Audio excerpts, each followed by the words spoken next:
HR departments and look at the waste bin. Like, I mean, you'll see this when you're looking at job candidates, and it's customary also. You look at some of the 8 forms of waste, which is something that corporations can do a good job of, and one of them is wasted talent.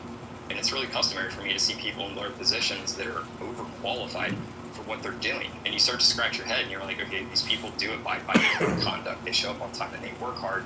So it's like, why the heck aren't they moving up? Why aren't they getting additional opportunities? And if you work for large organizations, there is a lot of incestuous culture in terms of people that transition between companies. So this isn't just like stuff that's occurring in a silo, or it's just like you have blinders on and you're looking to just verify kind of some of your own beliefs or something that you just want to reinforce. Like, these things are, and these forces that are occurring that are basically discriminating Americans from getting certain jobs are present, and we're seeing this now.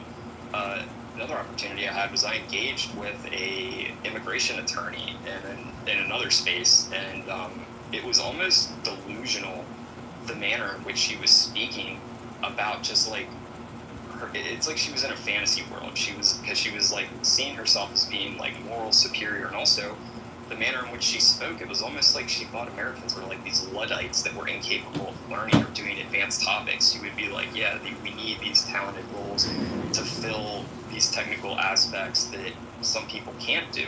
And when I challenged her, I was like, hey, like, what are these things that you're hiring these people that you can't find Americans for? Because I almost wanted to be like, I'm pretty sure you'd be in jail if we audited your portfolio and the placements, and if I could actually look within my network, I guarantee you I could find people that could do these jobs that are Americans that are here.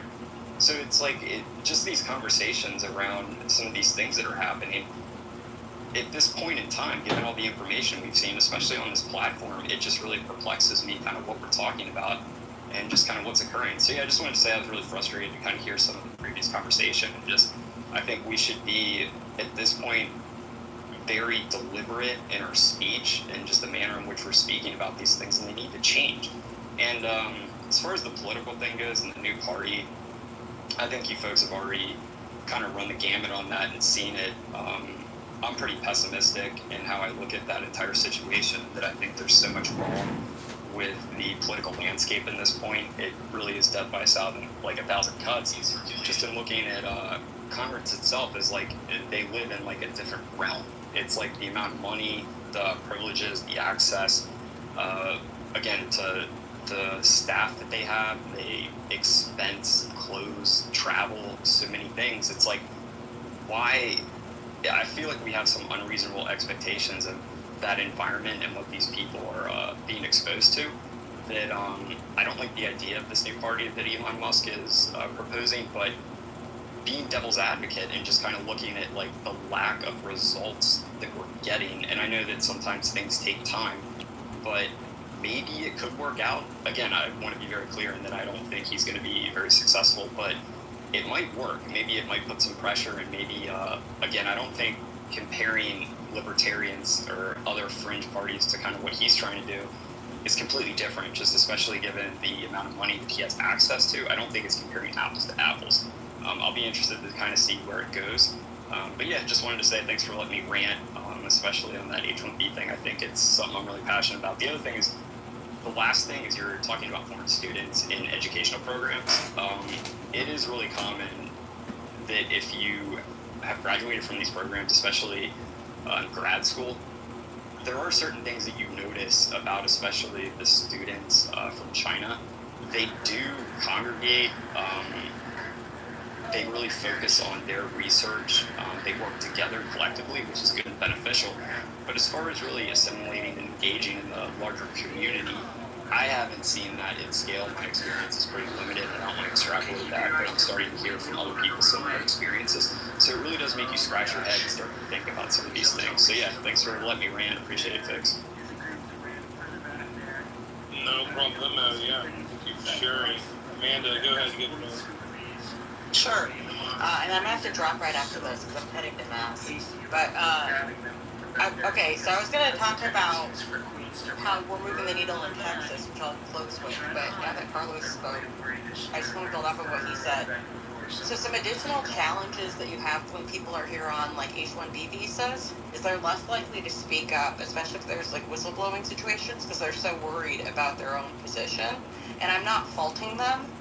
I'm just sharing a risk that happens when people are in a vulnerable state and how it can prevent correcting like legitimately wrong behavior. Reminds me of legals working for the cartel. Go ahead. Exactly. And another thing is I've had instances where I've seen people who are very qualified, who are citizens, who are kind of gaslit into being told that they're not qualified or that they should be a lower level than what they really are. And then people who are non-citizens, who I believe would be on H-1Bs, are getting the roles that those people have, and the people who are getting those roles are significantly less qualified than the people who are being told that they're unqualified or need to be a lower level. Absolutely. And that's a challenge. I mean, that's really problematic, because then you have the American citizens who now either can't find a job or are underemployed or otherwise convinced that they're the problem when they have those skills, and then they're being either managed or in junior level roles to people who are significantly less qualified than they are. And then this creates a cycle where I guess Americans get shut out, and then it just perpetuates that narrative. And then with Texas, I just wanted to echo what you said, Tom. Like, we are moving the needle in Texas. I think that it's much better for people to invest the energy in strengthening the Republican Party than trying to create something that they think is more perfect outside the party. This whole situation is just very divisive and really just stretches the resources, including the human capital and just the grassroots efforts, and really hinders like productive conversation. Another concern that I have with Elon's filing for his organization, the addresses that they put on there, one was a SpaceX address in Hawthorne, and then the other one was a address in Bastrop that I believe is tied to the Boring Company and also to X. Like when I googled the address, and then since he also has his CFO listed as like the custodian for the files as well as the treasurer, all those things together, I believe, really open them up to risk about commingling of corporate resources and then this party. There are ways in which they can explain it and try to show that they're I guess separating what those resources are and that there's a clear delineation, but just with everything compounded, it does bring up concerns about that and opens up the door for legal conversations. Americans are shut out of collegiate sports too because of how many foreign students are here. Oh, Josh, real quick, I wanted to add something to what Amanda was saying. The ESG stuff and the 2020, what they were doing to people that didn't, go along with the narratives. We got blacklisted. It was just ridiculous. Like you were saying, you have the qualifications for the job, you're even overqualified in many instances, and then they just don't give you. I think something that also was that these on LinkedIn, a lot of applications to get an idea of who's out there, and they don't really have the job opening, and I think that's kind of messed up to be doing that to people. People feel like they should have a listing but as far as sometimes companies don't have it listed. Oh. Okay, sometimes companies. Go ahead. I'm not saying this is okay. I'm just saying this is something that happens. Is sometimes a job will get posted so that way they can meet the qualifications for a minimum number of applicants, even if they already know who or generally what type of person they want to fill for that role. So sometimes it's a check the box exercise. I'm not saying that's okay. I'm not saying that should continue. I'm just saying that it is an observed pattern that something happens. Amanda's actually Those applications don't take 2 minutes to fill out, you know? Sometimes. Amanda's actually correct. I don't think a lot of voters, even well-informed voters,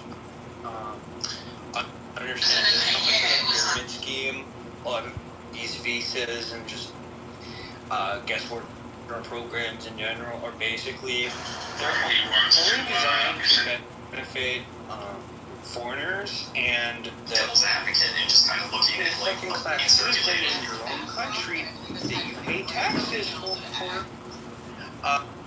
is a good thing and why it's benefiting you. It's basically a scam by two to three foreign countries and a bunch of rich people designed to drive down your wages, take away your culture, and essentially displace you out of like attaining higher status in society. If people actually did the research into these programs, I think you'd find a lot of people care just about it as much as I do. Also, like what she said. She said that they're hiring overqualified people in lower positions and putting these people that come from overseas. They don't really know their real qualifications. These come from very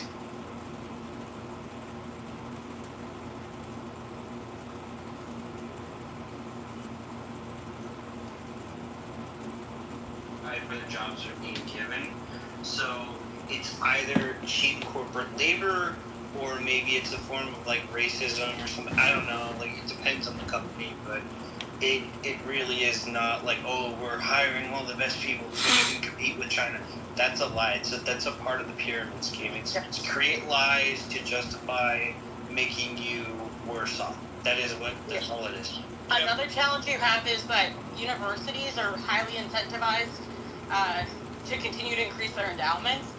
And one way beyond donations they try to do that is by increasing their revenue income from tuition. And you'll have a lot of people who will come to America for a graduate degree, and they utilize that as a way to get their foot in the door. And some of the degrees I think are questionable about like how much those are building up the skills.